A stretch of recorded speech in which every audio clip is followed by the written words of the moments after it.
Why straps? Why? Yeah. She taking me higher. She taking my, yeah. She taking me higher. She taking my, she taking me higher. She taking my, yeah. I can look at you and tell that you're so real. Why you playing games, girl? Playing games, girl. Now you look defeated. And he got you feeling. She poppin' that, we in the zone, no stopping that. Girl, you got me wanting, back it up and stop that front and let me get it. Yeah, girl, I know you ready. Yeah. Baby girl, just read my mind. Baby girl, just come be mine. I can take you to a place where we're safe and there's no time. We could be timeless. Time is only moving forward, no rewinding. You the definition of the finest. So high off your love, your highness. We flying. I can look at you and tell that you're so real. Why you playing games, girl? Playing games, girl. Now you look defeated. Yeah. And he got you feeling. Yeah. She poppin' that, we in the zone, no stopping that.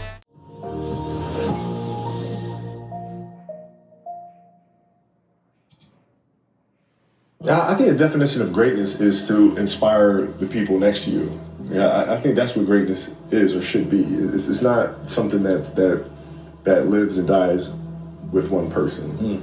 It's how can you inspire a person to then in turn inspire another person that then inspires another person.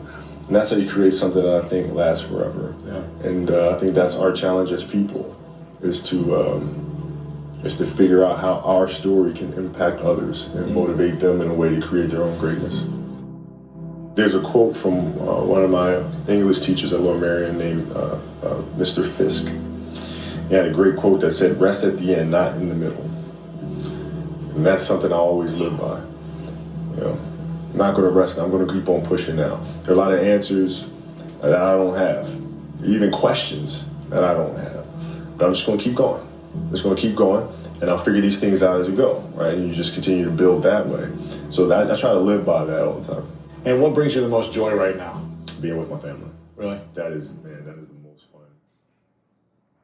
Welcome to the TeachSimple podcast, where we focus on solving problems in the world, and we try to get an point of view about education, politics, and the society of the world. My name is Mr.Nellum, the host of the TeachSimple podcast, and I have my co-host, Mr.Nellum. Hi.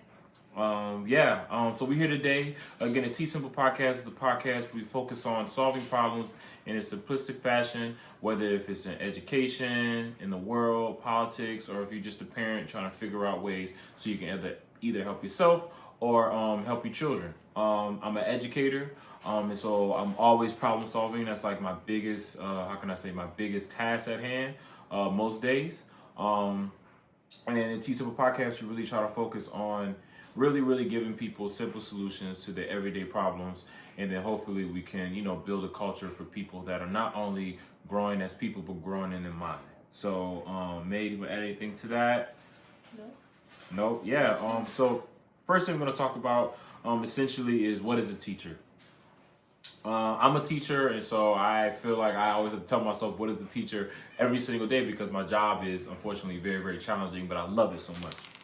A teacher is someone who has the hardest job in the world. Your skills are the following. You're a leader. You're an organizer. You are someone who have basic skills. When you become a teacher, they ask you to take a basic skills test where they're testing your arithmetic, reading, and writing.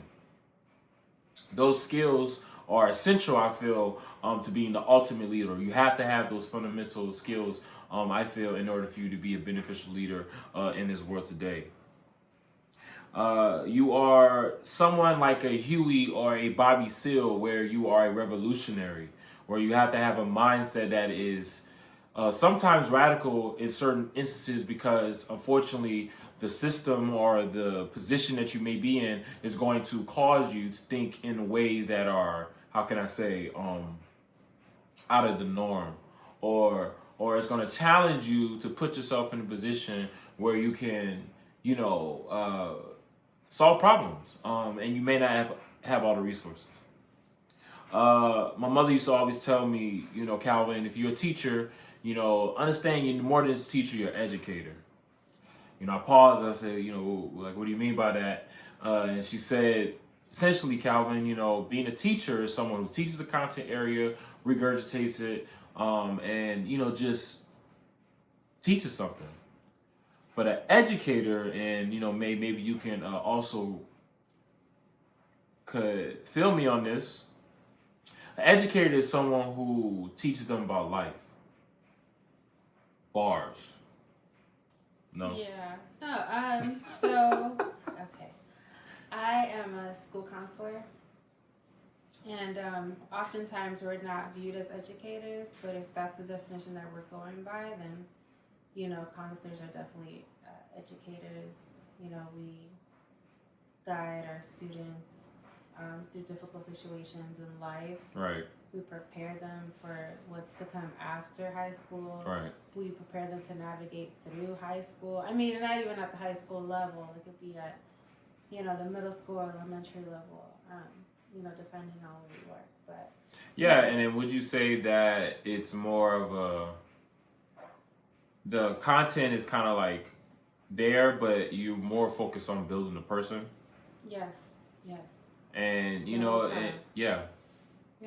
Yeah, and it's very important to understand that we're teaching these scholars these skills, and you as a teacher, as a leader, it's your responsibility to ensure that they get those skills effectively. So you have an ultimate responsibility. So as an educator, you are the change agent. You're the oil to the engine that's called society. Without you, we can't guarantee that our future is going to, really be is going to be able to reach its full potential. And so as the educator, you have the ultimate responsibility. So first off, I'd like to say, I love what I do. I think we can honestly say that our passion is really keeps us, in this field. And I wanted to really start this podcast because I wanted to give you all a voice, Teachers out there, shout out to you all. Shout out to the admin. Shout out to the people who are just, providing service, the service workers. You're the selfless people, the people that really, really keep this world running. You don't get that appreciation. So, we wanted to start this podcast so we can, talk about you from your perspective and how every day you solve problems, whether it's that through teaching, whether it's that through doing through SPED, whether it's you being a mom or dad and you have to make it work. You know what I'm saying? You have to make it work. And so we want to try to talk about simple things that we feel that we can solve those real world problems. And so shout out to our sponsor, shout out to Teach 313. Teach 313 is a organization through the Skillman Foundation in Detroit that wants Detroit to be the best place for teachers.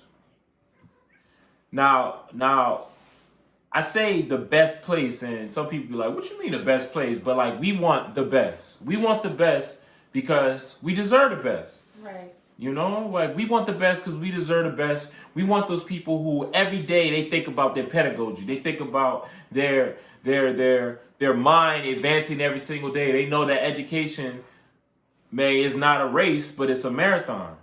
Right. Absolutely. And Detroit, unfortunately, it has its disparities, but every other place has its disparities.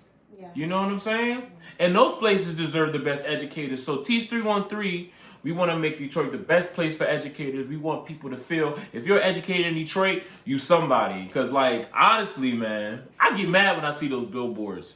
You know what I'm talking about, right? You don't know what I'm talking about. Expound. Huh? Expound. Yeah, like just like the billboards, and it has the basketball player and the entertainer, and it's this big old expensive billboard, and someone had to risk their life to go up there and post them up there, and they just entertain. Mm-hmm. I ain't hate it. Like I like a little Will Smith. I like Denzel, LeBron James. Those people are cool. They they look. They definitely motivate me, and I take what they do and I try to apply it to what I do. But like. We the oil. No, yeah, absolutely. You know what I'm saying? Yeah. Like, we keep this thing running. We have to make sure that the education of our scholars is fostered correctly. We have to make sure that the brains of our future is fostered correctly. Because if not, it's going to turn into a way, it's going to turn into a place, it's going to turn into an environment that is just, I don't know, man. It's not going to be good. No, yeah, I understand that. I agree. I think that we also have to understand that education is a selfless job. So, you know, you're not going to get all the praise. You're not going to get all the attention like these, you know, larger than life figures have. Right. You know, they say it all the time. You know, you don't go into education for money. You certainly don't go into education for fame. You know what I mean? At all. You know, and so if that's what you're chasing, I know that that's not what you're not chasing. I know that you are just trying to really talk about the importance of education and equitable education and equal education and what that looks like, you know, and making that available. Yeah, because it's like, when I think of education, I think of tools. You know what I'm saying? Like, they all, oh, I'm learning all this stuff. Why do I have to make sure I do this? Why do I have to make sure I know how to write an MLA? Yeah, I know. My students tell me that all the time. You know, and I get a lot from my students, and I really appreciate when they say things like that, because I want to dig deeper into, well, what do you think you should be learning, right? Right. So, you know, I've even tried telling them, like, listen, like, I understand you don't care about writing the perfect paper, but it's important to know how to read and write. I know that you don't care about algebra 2, but it's important to know how to do math.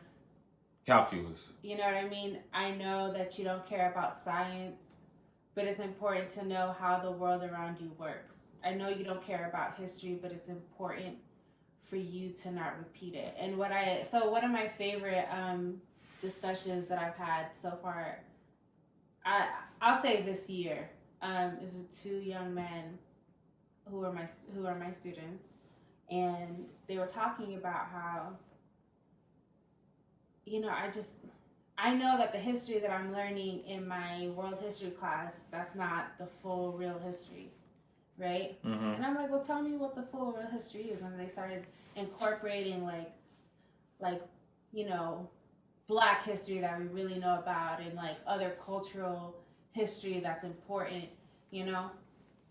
And I told them, you know, I love that you're saying all of that, and I would love to see you bring points like that up in class, you know, to start a conversation.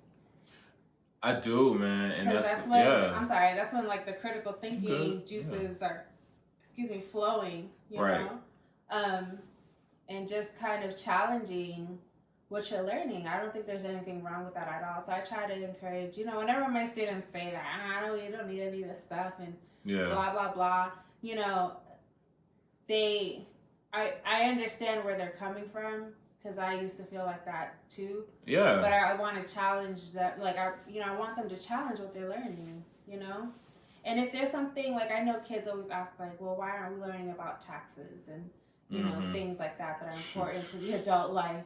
And I said, you're very, very, you know... Correct. Right. In feeling that way. Do something about it. And I challenge them to advocate for themselves. Well, then, you know, let's see if we can get a personal finance class back up, you know, in the building. Or, you know, workshops and things where you guys can attend and really learn about. Or maybe there's a way to incorporate it in your math class. Oh, my gosh. Class, you know? And, but... you know,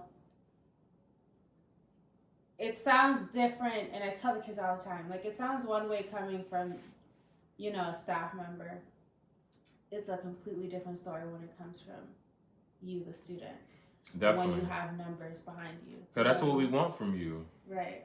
You know, we want you to be the problem solver. I mean, ultimately, right? Yeah. That's what you have to do when you get education. You're a problem solver. You're a leader. And so as educators, the ultimate problem solvers, we have to make sure we lead by example, and we definitely do that. So again, shout out to Teach 313. We definitely appreciate you and what you're doing for the 313. All right. So every day, every episode of the Teach 313, we're going to be talking about just tips and skills from the teacher point of view. So I am a teacher. We're going to talk about some challenges that you may have as a teacher and try to give you simple solutions to really make that stuff, make your problem solved. I can tell you, people leave teaching, and I would honestly say we're like in a state of emergency where almost 40% of the people that are coming in to the teacher profession are leaving after 5 years. Half. So imagine what that's doing to the classroom. It's kind of like a hospital, right? But the hospital, who has all these sick patients, these patients that need something, they need something given to them from some type of leader, right? They don't have enough doctors, okay? They don't have enough doctors to get to everyone else. And so what's going to happen to those people? What do you think, man? What do you think is going to happen to those people that's not getting what they need because they don't have enough doctors to help them? They don't get any better. And they just become used to what their not say disability, but they're they get stagnant, right? They don't get help. And so they grow with that same mindset. Now imagine that, but it's like multiple hospitals. And these hospitals are supposed to be preparing the future. But they're not getting the professional point of view, which is the teacher, because there's not enough of them, right? They're not getting those leaders. And so they're just stagnant in the hospital, or they're stagnant in the classroom, or they're not reaching their full potential, right? And so teachers dropping out like flies, And I believe they're dropping out because of classroom management. So that's what we're going to talk about today. We're going to talk about classroom management. All right. Classroom management, man. What do you think of classroom management when you hear it? What's the first thing that comes to mind? A class that follows rules and procedures and routines. Exactly, right? It's how we do business, And I can honestly tell you from my brother Harry Wong, and also just from my experience, 5 years in education, classroom management is the most important skill you need to have as an educator today. It's particularly in urban environments. So we're urban educators, right? And so we have to be able to present ourselves in a way that is organized. It shows consistency. It shows something that is trusting to human beings so they can trust us. That makes sense? Was that confusing? I don't think so. Like, we have to be able to present to people that we got it under control. We got it managed. You feel me? Right. You know what I'm saying? Yeah. And so Harry Wong, he says a well-managed classroom. Beginning of the school year, he says, establishing a well-managed classroom early in the school year can help a teacher avoid being a part of the 40% each year of teachers who leave this profession. Classroom management. That's the killer. I think that's one of the reasons why I mean, not that I was ever thinking about being a teacher, but the times that I have been in the classroom, where I've had to, I had an internship where I had a class of at least 15 little kids. They were under the age of You was in DR, right? Or was this in Hampton? No, this was in Hampton, Virginia. Hampton, Virginia, yeah. And they were good kids, but I just didn't know how to manage the class. It was hard for me, to set a routine. All I knew is that, okay, so I had to teach them English, and because they were learning the English language. So all I knew is okay, so we're gonna sing the song every morning after I would walk them into class. But it was just I didn't know. After that, I was okay, then we're gonna do this, and like I didn't have a routine. I didn't have those skills, and I mean, and even in a couple of other experiences that I had after that, I didn't have that, and I was like, I'm so like, I mean, I'm glad that I'm not leading a class. And then the times that so as a counselor, you know, sometimes you have to go in and do guidance lessons, right? Or talk to the kids or whatever. It's worked because the kids know me. So when I go in and I'm like, now I'm like a guest in the class. So like the kids, yeah, they know, okay, yeah, this is a counselor.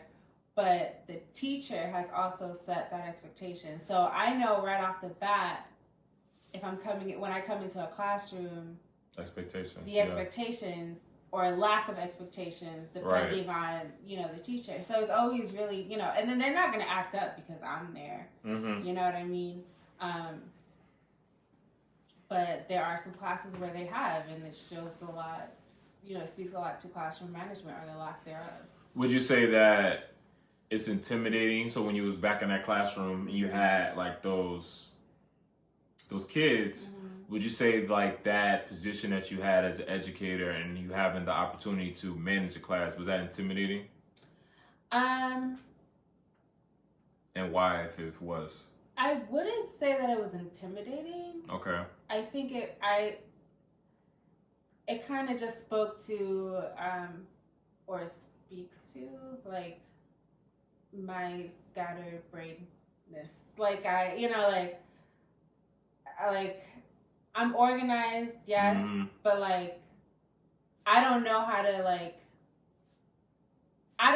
to put that organization out there.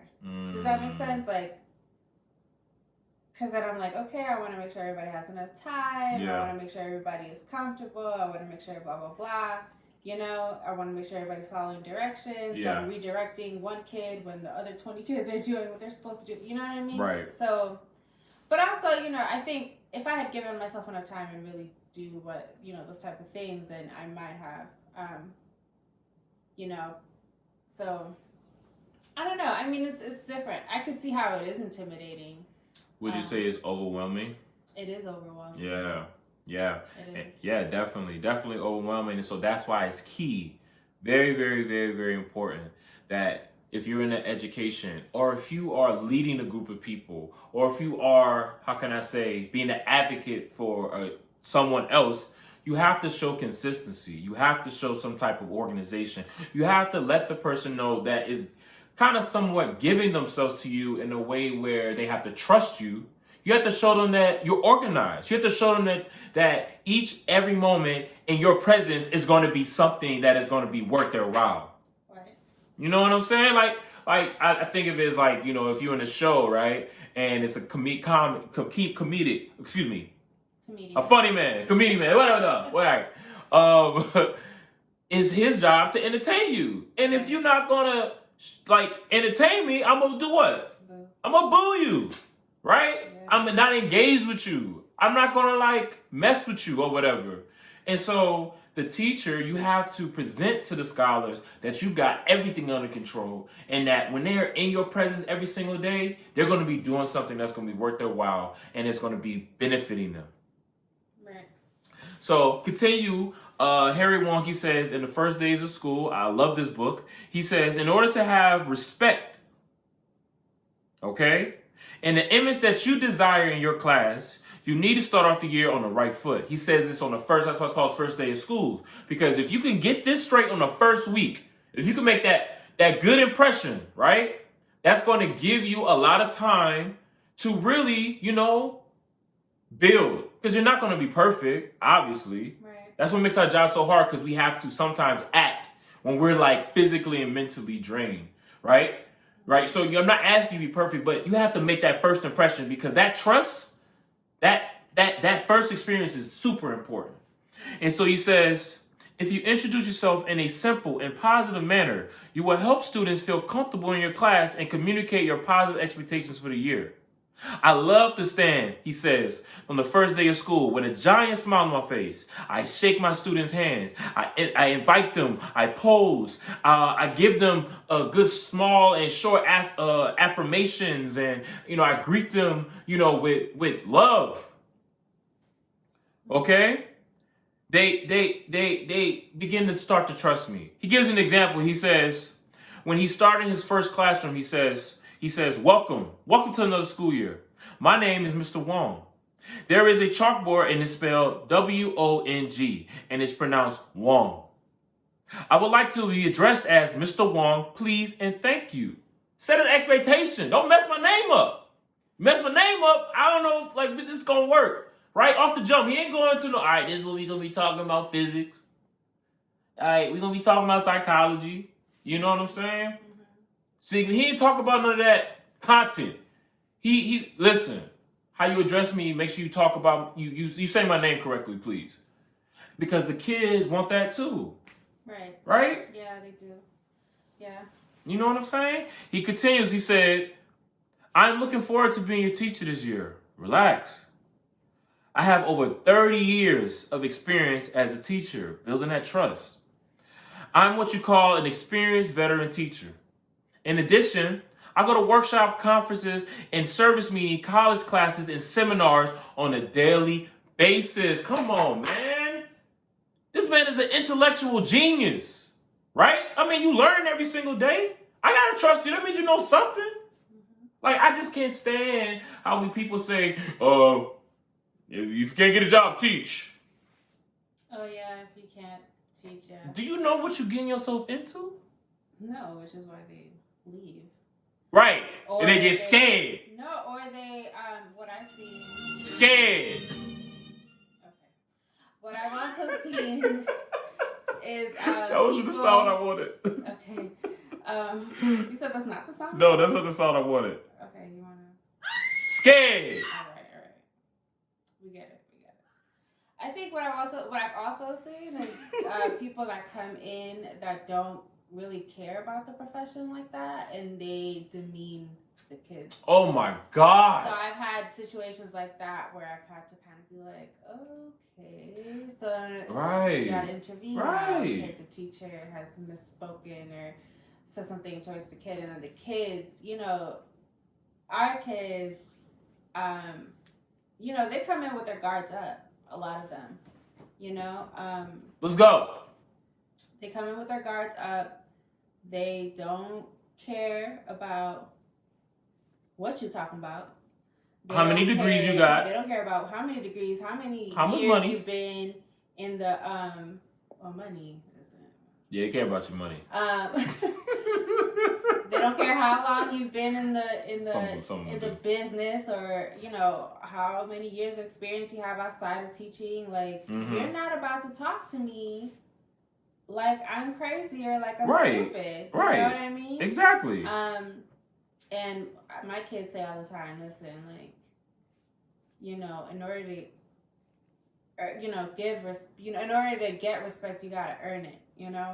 And they stand by that, and I stand by them when they feel that way, because it's true. Exactly. And so he sets the tone in his classroom, and he lets it know that we have to have some type of consistency. Mm-hmm. You have to address my name the same way every single day. The repetition, Lil Wayne says, repetition is the father of learning. That repetition every single day, that consistency, that is so beneficial to our scholars who are not only in opulent communities, but also more specifically scholars who don't have consistency in their lives, right?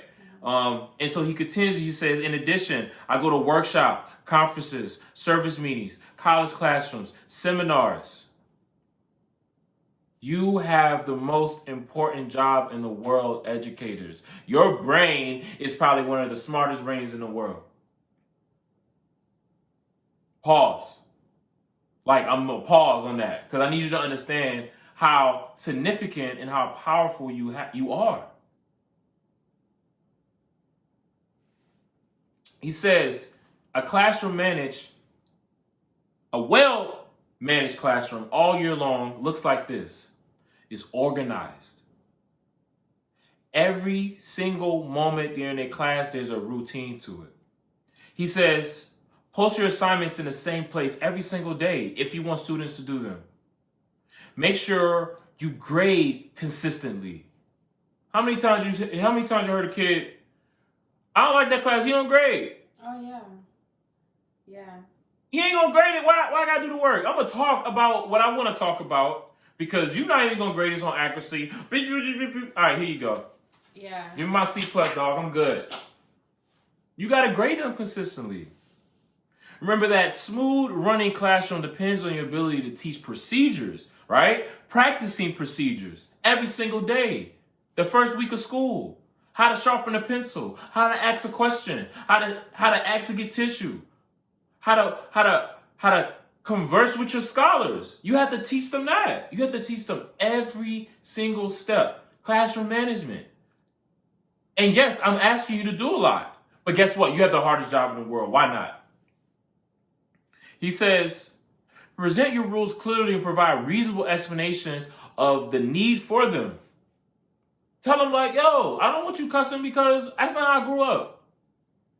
I don't think that's going to really make you the human being, I don't think cussing every single day is going to be a viable skill that you can, a viable habit for what I think you want to do, right? I think you want to elevate. I think you want to be different. You know, I hear a lot of people cuss. I cuss, right? But I want to see if you can learn the skill of knowing how not to cuss in certain environments. That's a skill. So I want you to practice that in my class. You know what I'm saying? And the consistency part is so important. And so if scholars recognize that you are organized, if scholars recognize that you have routines and procedures and you teach them that, you practice that with them. Okay? You do not sacrifice your expectations for mediocrity, right? Because some teachers, because they get so unfortunately tired, they start lowering their expectations. Yeah, that's real. And that is real, right? That's why you as the educator, I gotta give you all the love and the shout outs because you in the trenches, man. And woman, you know? So we get it. We're asking you to do a lot. But I can honestly tell you, if you can be well managed and consistent, your job is going to be easier. It's going to work like clockwork. Scholars are going to be working the class for you. You're going to be working less and your scholars are going to be working harder than you. People leave because they can't get to that point where the classroom management is where it needs to be, so I forget I can't do it. And I'm telling you, educators, keep pushing. Keep asking for help. Recognize that you're probably not that great all the time. You know? And so classroom management, first thing. All right? So TeachSimple, I'm a scientist. So we all have a science report. So each episode we talk about, a science topic, whether it's through biology, physics, chemistry,